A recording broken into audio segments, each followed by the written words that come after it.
Hey there, my name is Nico. Please use the following steps to remove a lock without a key. First, use a hand drill with bits designed to drill metal. You want to start with a 1/8 inch drill bit. Next, drill the center of the lock 3/4 of an inch deep.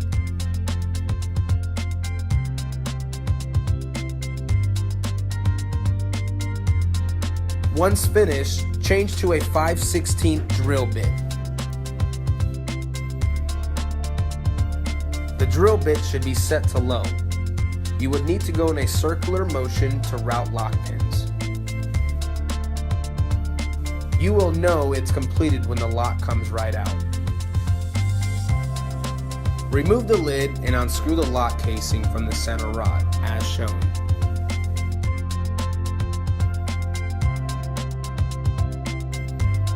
You are now able to replace your lock and key.